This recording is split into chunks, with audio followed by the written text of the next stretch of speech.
اسلام و سنیت کی باتوں کو سننا اور اس پر عمل پیرا ہونے کے جذبے سے جڑی ہوئی ہے۔ دور دراز سے آئے ہوئے جذبات سے سرشار یہ سروں کا سمندر ہمیں جہاں دینی ماحول کی طرف لے آتا ہے، وہیں ہمارے ایمان میں حرارت، عمل میں پختگی اور ایمان پر ثابت قدم رہنے کی تلقین اور دعوت و تبلیغ کرنے کے طور طریقے سکھاتا ہے۔ اسلامی تعلیمات کو اگر ہمیں اور آپ کو سمجھنا ہے تو ہم 3 شکلوں میں سمجھ سکتے ہیں۔ اسلام کی بہت ساری تعلیمات ایمان سے جڑی ہوئی ہیں، بہت ساری تعلیمات عمل سے جڑی ہوئی ہیں، اور بہت ساری تعلیمات اخلاق اور دلوں کی ستھرائی سے جڑی ہوئی ہیں۔ ہمیں اور آپ کو اس بات کا علم ہے کہ انسان کی کاملیت علم سے بھی ہے، انسان کی کاملیت اس کی مہارت اور اس کے فن سے بھی ہے۔ انسان کی مہارت اس کے اندر پائی جانے والی اچھی صفات اور اچھی خوبیوں سے بھی ہے۔ انسان کی کاملیت اچھے اخلاق سے ہے، اچھے کردار سے ہے، اچھی گفتار سے ہے، اچھے اٹھنے بیٹھنے سے ہے۔ میرے آقا کریم صلی اللہ علیہ وسلم کو اللہ تبارک تعالیٰ نے دنیا میں مبعوث فرمایا تو کار نبوت کو اس آیت مبارکہ میں ذکر کیا گیا، یعلمہم الکتاب والحکمت ویزکیہم۔ یہ نبی کریم صلی اللہ علیہ وسلم ہیں، یہ کتاب کی تعلیم دیتے ہیں اور اس کے اسرار و رموز، اس کی حکمتیں بیان کرتے ہیں اور دلوں کو ستھرا کرتے ہیں۔ میری اور آپ کی زندگی اس حیثیت سے ہے کہ ہر انسان کے اندر سوچ و فکر کا جو دائرہ ہوتا ہے وہ 3 طریقے سے ہوتا ہے۔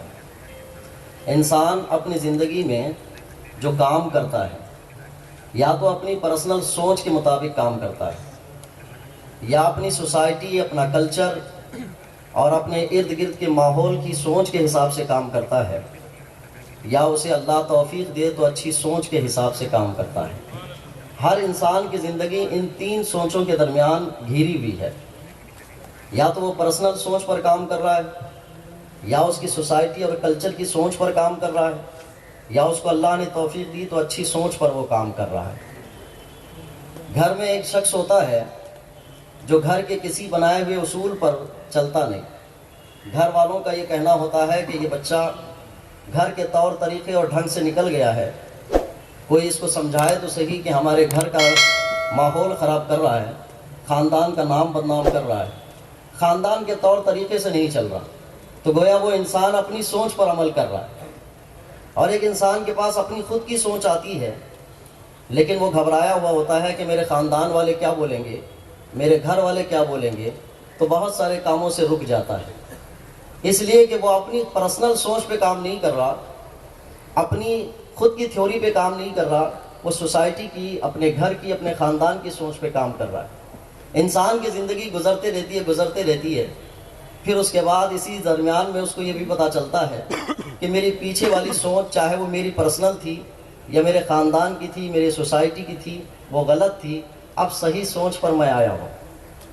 آپ اور ہم غور کریں، بچپنا کھیل کود میں گزر جاتا ہے، جوانی دیوانی ہو کر گزر جاتی ہے، جب بڑھاپے کا دور آتا ہے تو مسجد کی سیڑھیاں، جائے نماز اور تسبیح ہمارے ہاتھ میں ہوتے ہیں، اس لیے کہ انسان پہلے اپنی سوچ پہ بھی عمل کر کے دیکھ لیا، اپنی سوسائٹی کی سوچ پہ بھی عمل کر کے دیکھ لیا، اور جو لوگوں کے ماحول کے اعتبار سے زندگی تھی اس پہ بھی عمل کر کے دیکھ لیا۔ اب اس کو پتہ چلا کہ جس کے لیے پوری زندگی گنوایا تھا، اولاد کے لیے وہ بھی ٹھیک نہیں نکلی، کمایا تھا وہ بھی ہاتھ کو صحیح سے آ نہیں رہا ہے۔ ساری سوچوں پر عمل کر کے دیکھنے کے بعد اب اس کو یہ بات سمجھ آتی ہے کہ اسلام کی سوچ اچھی سوچ ہے، اب مسجد کا دروازہ پکڑ لینا چاہیے۔ سبحان اللہ۔ ایسی سوچ بعد میں آتی ہے۔ بندے کے لیے یہ سب سے بڑی نعمت ہے کہ اللہ تبارک و تعالیٰ اس کو اس کی عمر کے حساب سے اچھی سوچ عطا کر دے، یہ بہت بڑی نعمت ہے۔ جوانی کی عمر میں جوانی کیسے گزارنا ہے پتہ چل جائے، بچپن کے دن میں مستقبل کو کیسے سنوارنا ہے یہ پتہ چل جائے، اور بڑھاپے میں کیسے سرپرستی کرنا ہے یہ پتہ چل جائے، تو سمجھ لیجیے کہ اس کو اللہ نے بڑی بڑی توفیق عطا فرمائی۔ لیکن انسان کی زندگی گزرتی جا رہی ہے اسی حیثیت سے، اور وہ اپنی سوسائٹی اور اپنے سوچ پر عمل کرتے کرتے زندگی گزار رہا ہے، اور اس کا نتیجہ یہ ہے کہ اس کے بعد جب اچھی سوچ کا اس کو پتہ چل جاتا ہے تو اس کی عمر بہت ساری گزر جاتی ہے۔ میں نے ایک دفعہ اسلامی نقطہ نگاہ میں اس احکام کو بھی ذکر کیا کہ اسلام میں اللہ تبارک تعالیٰ نے 4 شادیوں کی اجازت دی ہے، تو سننے والوں میں بہت ساروں نے کہا کہ پہلے نکاح سے پہلے اگر آپ یہ تقریر کرتے تو ہمیں اچھا لگتا، اب تو ہم نے پہلا ہی نکاح اتنا جامع کر لیا ہے کہ دوسرے کا آپشن بند کر دیا ہم۔ ان کا کہنا تھا کہ یہ سوچ مجھے پہلے آنی چاہیے تھی۔ تو ہر انسان کی زندگی میں اچھی سوچ کے آنے میں بہت ٹائم لگ جاتا ہے۔ سال بھر میں سالانہ جو اجتماع منعقد کیا جاتا ہے، مختلف ممالک کے لوگوں کو یا مختلف علاقے سے لوگوں کو بلایا جاتا ہے، اسی سوچ کے ساتھ بلایا جاتا ہے کہ آپ اپنے علاقے میں اپنی سوچ سے زندگی گزار رہے ہو، سوسائٹی کی سوچ سے زندگی گزار رہے ہو، آؤ سالانہ اجتماع میں تمہیں اچھی سوچ بتا دی جائے گی، اسلامی سوچ بتا دی جائے گی۔ اس لیے کہ انسان اپنی زندگی کے آخر وقت میں، حدیث مبارکہ میں ہے، میرے آقا کریم صلی اللہ علیہ وسلم ارشاد فرماتے ہیں کہ ہر انسان کو مرنے سے پہلے اسلام کے سچے ہونے کا یقین ہو جاتا ہے، ہر انسان کو، لیکن آخری وقت میں پتا چلا تو اب جمع کیا کرے گا وہ، اکٹھا کیا کرے گا وہ۔ تو اس حساب سے ہماری زندگی گزرتی رہتی ہے۔ آپ یہاں سے نکلیں گے، اپنے اپنے علاقے میں چلے جائیں گے، ہر ایک کے پاس اپنے اپنے علاقے کا ماحول ہے، ویسی ہی زندگی گزرتی رہتی ہے۔ سال میں ایک مرتبہ کچھ معلومات ملتی ہیں، تو یہ ایسے ہی ہے کہ نیکی کے ماحول میں ایسے آنا جیسے ٹینٹ کے نیچے 1-2 گھنٹے بیٹھنا، پھر اس کے بعد دھوپ ملنے والی ہے، آپ اسی ماحول میں چلے جانے والے ہیں۔ لیکن اگر کوئی شخص ٹھنڈ اور یہ سائے کا احساس سمجھ لے تو دھوپ میں نکلے گا تو اپنے اوپر کچھ نہ کچھ چادر ڈال دے گا تاکہ برائی کا ماحول میرے سر پر نہ آئے۔ یہ کیفیت ہوتی ہے۔ سالانہ اجتماع اسی بات کے لیے منعقد کیا جاتا ہے کہ جتنی آپ کی پرسنل سوچ ہے، جتنی سوسائٹی کی سوچ ہے، ان ساری سوچوں سے آپ نے عمل کر کے جو نتیجہ لیا ہے وہ سب چھوڑیے، اسلام کی سوچ پر آئیے، بر وقت آئیے، تاکہ اللہ آپ کو خیر کی توفیق دے تو آپ کے لیے دنیا بھی بھلی ہو جائے اور آخرت بھی بھلی ہو جائے۔ ورنہ قرآن پاک نے ان لوگوں کا تذکرہ کیا ہے جو مسلمان نہیں ہیں، انتقال کر جائیں گے، مر جائیں گے، پھر اس کے بعد قیامت میں پیش ہوں گے تو وہ اس دنیا کی زندگی کے بارے میں کہیں گے یا یقول الکافر یا لیتنی کنت ترابا، کاش میں مٹی ہو جاتا، جتنی سوچ اور عمل میں نے زندگی گزاری وہ کوئی کام نہ آئی، مٹی ہوتا تو ٹھیک ہو جاتا۔ مسلمان بھی کہیں گے یا لیتنی قدمت لحیاتی، وہ بھی کہیں گے کہ کاش ہم دوبارہ زندگی ہمیں ملتی تو ہم اچھی سوچ اور اچھا عمل کر لیتے اور آخرت میں اس کا کچھ نتیجہ چاہ لیتے۔ یہ چیز پر آ جائیں گے، ساری ان کی کہانی یہی ہے۔ اب اگر یہ قاعدہ، یہ ضابطہ مجھے اور آپ کو سمجھ میں آ گیا ہے تو یہ قاعدہ بھی یاد رکھ لیے، جس عمر، جس مرحلے زندگی کے کسی شعبے میں ہم اور آپ ہیں، سب سے پہلے یہ طے کر لیجئے کہ اس میں صحیح سوچ کیا ہونی چاہیے۔ اگر ہمیں یہ طے نہیں کیا، ہم نے طے نہیں کیا ہے تو سمجھ لیجئے کہ ہمارا عمل ٹھیک نہیں ہوگا، عمل ٹھیک نہیں ہوگا تو نتیجہ کبھی ٹھیک نہیں آئے گا۔ ہماری زندگیاں زیادہ تر جو متاثر ہوتی ہے وہ ماحول سے، اور جس ملک میں ہم رہتے ہیں اکثریتی ماحول کے اعتبار سے ہمارے مزاج بدلتے ہیں۔ مسلمان کو اسلام نے تہذیب دی، تمدن دیا، طریقہ دیا، کلچر دیا، سب کچھ دیا ہے، لیکن سب سے پہلے وہ اپنی زندگی میں دوسرے سے سب کچھ لے لیتا ہے، عمل کرنے لگ جاتا ہے، جب بگڑتا ہے تو پھر اسلام کی سوچ پر آنے لگتا ہے۔ اللہ تبارک تعالیٰ نے میرے آقا کریم صلی اللہ علیہ وسلم کی سیرت مبارکہ اتنی جامع فرمائی کہ جب آپ کو نے اعلان نبوت فرمایا اور جب پہلی وحی نازل ہوئی آقا کریم صلی اللہ علیہ وسلم پر تو جسمانی اعتبار سے کپ کپی تھی۔ حضور تشریف لائے تو حضرت خدیجہ الکبریٰ رضی اللہ تعالیٰ عنہا نے چادر اڑائی، آپ نے اپنی گھبراہٹ کا ذکر کیا تو حضرت خدیجہ فرماتی ہیں کہ آپ کو گھبرانے کی ضرورت نہیں ہے، آپ تو وہ انسان ہیں کہ یتیموں کے اوپر ہاتھ رکھتے ہیں، بیواؤں کے سہارا بنتے ہیں، غریبوں کی مدد کرتے ہیں، مجبوروں کے پرسان حال ہے۔ یہ صفت حضور کی بیان فرمائی۔ ان ساری صفات میں ایک صفت میں تھوڑا سا ذکر کرنا چاہوں گا، وہ ہے مجبور لوگوں کی مدد کرنا، مجبور لوگوں کا سہارا بننا۔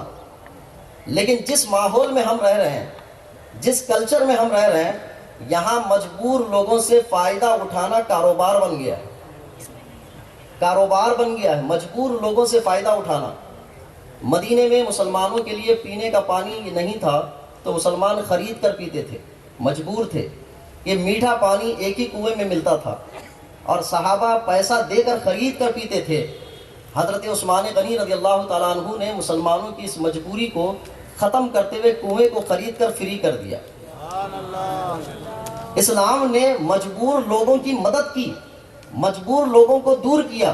لیکن جس ماحول میں ہم زندگی گزار رہے ہیں، یہاں سارے کے سارے ماحول کے اکثریتی حصہ یہ بن چکا ہے کہ لوگ مجبور لوگوں سے فائدہ اٹھانے کا کاروبار بنائے ہوئے۔ آپ مثالیں تلاش کیجئے، سودی نظام جتنا بھی بنا ہوا ہے مجبور لوگوں سے فائدہ اٹھانے کا کاروبار ہے۔ اسلام مجبور لوگوں کی مدد کر کے مجبوریوں کو دور کرنے کے لیے آیا، لیکن مسلمان اسی نظام، اسی سسٹم سے جڑتے ہوئے جا رہے ہیں۔ آج تو سودی نظام پر مسلمانوں کے ماتھے پہ شکن بھی نہیں آ رہا ہے کہ یہ خراب چیز ہے۔ سودی نظام مکمل مجبور لوگوں سے فائدہ اٹھانے کے لیے بنایا گیا۔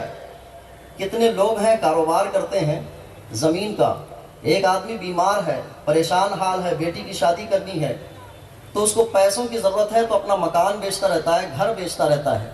پھر اس وقت ایک سامنے شخص آتا ہے، اس سے کہتا ہے کہ آدمی پریشان ہے، مجبور ہے، جلدی سے اس کو پیسہ چاہیے، 10 لاکھ روپے کی پراپرٹی 8 لاکھ میں بیچنے کے لیے تیار ہے، لوگے؟ تو ہر ایک کا دل لالچ سے ایسے لال لال ہو جاتا ہے۔ کہا 10 لاکھ کی پراپرٹی 8 لاکھ میں، چلو لے لیتے ہیں۔ تو اس مجبور آدمی سے فائدہ اٹھانے کا کاروبار آج رائج ہو چکا ہمارے درمیان۔ اب آئیں میرے آقا کریم صلی اللہ علیہ وسلم سے تربیت پانے والے صحابہ کرام میں حضرت جریر بن عبداللہ رضی اللہ تعالیٰ عنہ غالباً بازار جاتے ہیں اور ایک گھوڑا خریدنا چاہتے ہیں۔ گھوڑے کو دیکھتے ہی پوچھتے ہیں کہ اس کی قیمت کیا ہے؟ تو وہ دوسرے جو ہیں وہ بھی صحابی ہیں، وہ کہتے ہیں 300 روپے اس کی قیمت ہے۔ لیکن غور سے دیکھنے کے بعد حضرت جریر بن عبداللہ کہتے ہیں کہ 300 کا تو نہیں لگتا، یہ تو 400 کا لگتا ہے۔ پھر لگام پکڑتے ہیں، پھر اس کے بعد اس کو غور سے دیکھتے ہیں تو کہتے ہیں 500 کا لگتا ہے۔ پھر اس کے بعد سواری کرتے ہیں، اس کے اوپر چڑھ کے اس کو چلا کے لے کے آتے ہیں، پھر ان سے کہتے ہیں کہ یہ تو گھوڑا 800 کا نظر آتا ہے۔ تو وہ صحابی کہتے ہیں کہ ہاں یہ گھوڑا تو ہے 800 کا، لیکن میں ان کو 300 میں بیچنا چاہ رہا ہوں۔ تو انہوں نے پوچھا کہ آپ 800 کا گھوڑا 300 میں کیوں بیچنا چاہتے ہیں؟ تو انہوں نے کہا میری مجبوری ہے، بیٹی کی شادی ہے، جلدی سے بیچ کے پیسے لے کر میں اپنی بیٹی کی شادی کرنا چاہتا ہوں۔ تو حضرت جریر بن عبداللہ رضی اللہ تعالیٰ عنہ نے انہیں 800 روپے دیے اور یہ کہا کہ یہ لیجئے 800 روپے، اس کی اصلی قیمت میں آپ کو دیتا ہوں۔ ان صحابی نے کہا کہ میں 800 کا گھوڑا 300 میں بیچ رہا ہوں، میری مجبوری ہے، لیکن آپ 300 کے گھوڑے کو 800 میں کیوں لے رہے ہیں؟ تو وہ کہتے ہیں کہ میری مجبوری ہے۔ تو کہا آپ کی مجبوری کیا ہے؟ کہا کہ میری مجبوری یہ ہے کہ میرے حضور نے سامان کی قیمت دینے کے لیے کہا ہے، مجبوری کی قیمت دینے کے لیے نہیں کہا۔ میں مجبوری نہیں خرید سکتا۔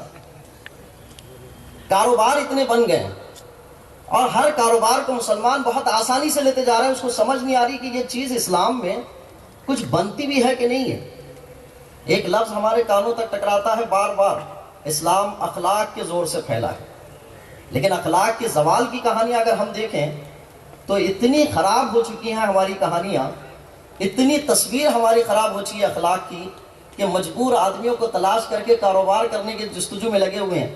یہ وہ ماحول ہے، یہ وہ کلچر ہے جو مسلمانوں پر حاوی ہوتا جا رہا ہے، اور اسی کلچر اور اسی نظام کو ختم کرنے کے لیے اصلاح معاشرہ کے جلسے ہوتے ہیں۔ اصلاح معاشرہ کا معنی کیا ہوا کہ آپ اپنی سوچ جو بنا کے رکھے ہوئے ہیں، آپ کلچر اور سوسائٹی کی جو سوچ بنا کے رکھے ہوئے ہیں، وہ ساری سوچیں صحیح نہیں ہے۔ صحیح سوچ اسلام کی ہے، اسی کا نام اصلاح معاشرہ، اسی کا نام اصلاح معاشرہ۔ اسلام کی طرف آئیں۔ اسلام ہمیں اخلاقیات کی تعلیم دیتا ہے۔ آپ کہیں راستے میں کسی کا ایکسیڈنٹ ہو جائے، وہاں ایمبولینس پہنچی تو ایمبولینس پہنچنے میں مریض کو اٹھا کر ہاسپٹل لے جاتی ہے۔ اب آپ اور ہم جانتے ہیں کہ مریض پریشان حال ہے، مجبور ہے، لیکن اس کو اٹھا کے لے جانے والی ایمبولنس میں بعض لوگوں کی یہ کہانی ہے کہ ایمبولنس والا اس ہاسپٹل کو لے کے جاتا ہے جہاں سے اس کو کمیشن ملتا ہے. پہلے ہی وہ پریشان ہے، ایکسیڈنٹ ہو گیا ہے، جان کے لالے ہیں. پھر ایمبولنس والا، اگر کوئی یہ غیر مسلم کر رہا ہے تو میرا اس پر کوئی اعتراض نہیں، لیکن اگر کوئی مسلمان کر رہا ہے تو اسلام نے تو یہ تعلیم دی تھی مجبور لوگوں کی مدد کرو. آپ نے ہم نے کہاں سے یہ کاروبار بنا لیا کہ ایسے ہاسپٹل لے جا کر ان کو وہاں ایڈمٹ کرا کے پھر ان سے بھی معاوضہ لے لیں اور پھر اپنے ایمبولنس کا چارج بھی زیادہ کر دیں. مجبور لوگوں سے فائدہ اٹھانے کی کہانیاں ہمارے پاس. اور اس میں سب سے بڑی کہانی ہماری یہ ہے، ماں باپ ہیں، بوڑھے ہو چکے ہیں، کمزور ہو چکے ہیں. پہلے جوانی تھی تو اس حالت میں بچوں کو ڈرا بھی لیتے تھے، مار بھی لیتے تھے، ان کی تہدید بھی کر لیتے تھے. لیکن اب بوڑھے ہو گئے ہیں، کمزور ہو گئے ہیں. ان کے مقابل میں ایک بیٹا، دو بیٹے ہیں، بہویں ہیں، پوترے ہیں، سب کچھ ہیں. ان کی تعداد زیادہ ہو گئی. بوڑھے ماں باپ ہیں، کمزور ہیں. تو اب یہ کچھ بول نہیں سکتے. تو بول نہ سکنے کی صورت میں یہ جب کمزور اور مجبور ہیں تو پھر بیٹا اپنی طاقت بتا رہا ہے، بہو اپنی طاقت بتا رہی ہے. پھر ان مجبوروں کے ساتھ جو سلوک کیا جا رہا ہے، کتنے مسلمانوں کے گھر ایسے ہیں کہ ماں باپ اپنی عزت، اپنی غیرت اور اپنے منہ کو چھپانے کے لیے بچوں کی زیادتیوں کو برداشت کر رہے ہیں اور خاموش بیٹھے ہوئے ہیں. جو اسلام مجبوروں کی مدد کے لیے آیا تھا، قرآن پاک میں اللہ تبارک تعالیٰ نے ارشاد فرمایا، رب ارحمہما کما ربیانی صغیرا. بندہ مومن کو یہ دعا تجویز فرمائی تھی کہ تم اپنی ماں باپ کے لیے ایسی دعا کرو کہ اے مولا میرے ماں باپ پر رحم فرما جیسا کہ بچپن میں انہوں نے مجھ پر رحم کیا ہے. کتنی کہانیاں ہیں گھروں کی.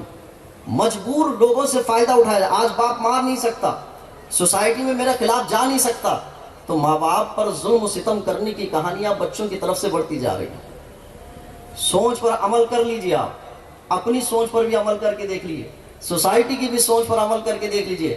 لیکن ایک مجھ سے وعدہ لے لیجئے کہ رزلٹ اور نتیجہ اچھا لے آئیں گے. آپ رزلٹ اور نتیجہ اچھا نہیں لائیں گے، اس لیے کہ دنیا میں یورپ کی کہانی پڑھ لیجئے. اس یورپ کی کہانی میں انسانوں کو جتنی آزادی دی گئی تھی، انہوں نے انسانیت کے لیے انسانیت سوزی والا رزلٹ لے آیا. مسلمان بھی اگر اسی کلچر، اسی سوسائٹی، اسی طریقے سے زندگی گزاریں گے تو پھر رزلٹ بھی اچھا نہیں آئے گا. کل قیامت کو پہنچیں گے تو یہ آیت مبارکہ جیسے ذکر کی گئی ہے، یا لیتنی قدمت لحیاتی، کاش مولا مجھے دوبارہ زندگی دے تو میں پھر اچھے سے زندگی گزاروں گا. مجبور لوگوں سے فائدہ اٹھانا، ہر لوگ جن شعبے میں جڑے ہوئے ہیں غور کر لیں وہاں پہ کہ کون شخص کیسے مجبوری کی حالت میں ہمارے پاس آیا ہو، لیکن اس سے فائدہ نہ اٹھائے. میرے آقا کریم صلی اللہ علیہ وسلم نے حضرت بلال حبشی رضی اللہ تعالیٰ عنہ کی مجبوری کی حالت میں مدد کی، تو وہ مجبوری کی حالت میں مدد کیے جانے کو اسلام لانے کا سبب قرار دیا. اور آج ہم مسلمان ہو کر اسلامی تعلیمات پر عہد لے کر بیعت کر کے اور مجبور لوگوں سے فائدہ اٹھانے کے کاروبار میں دلچسپی لے رہے ہیں، یہ اسلام کے ماننے والوں کے لیے بالکل درست نہیں. میں نے 2-3 مثالیں اس لیے ذکر کی ہیں.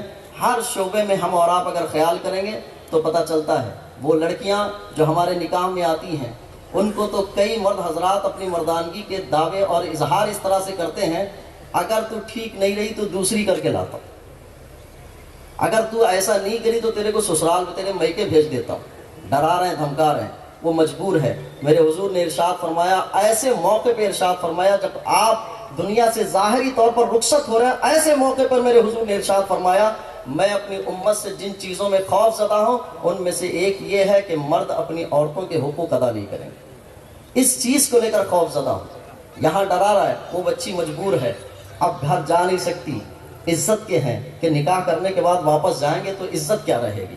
تو اس مجبوری کا فائدہ مرد حضرات اٹھاتے ہیں. یہ مسلمانوں کے کلچر میں، مسلمانوں کی تہذیب میں، مسلمانوں کے گھروں میں اگر یہ چیز آتی ہے تو اسلام سے اس کا تعلق نہیں بنتا ہے. میرے آقا کریم صلی اللہ علیہ وسلم دنیا میں تشریف لائے تو مجبور لوگوں کی مجبوری کو دور کرنے، ان کا سہارا بننے کے لیے آئے. ہم اور آپ اس اجتماع کے ذریعے سے میرے آقا کریم صلی اللہ علیہ وسلم کے اس طریقے کے اعتبار سے زندگی گزارنے کا کم از کم عہد کر لیں کہ میرے اور آپ کے جس علاقے سے بھی کوئی بھی مجبور آدمی ہو اس کی مدد کریں گے. حق معاوضہ جو بنتا ہے وہ لیں گے، لیکن کبھی مجبوری کو نفع بخش فائدہ یا تجارت نہیں بنائیں گے اور اس سے فائدہ نہیں اٹھائیں گے. انشاءاللہ یہ باتیں آپ تک میں نے پہنچائی.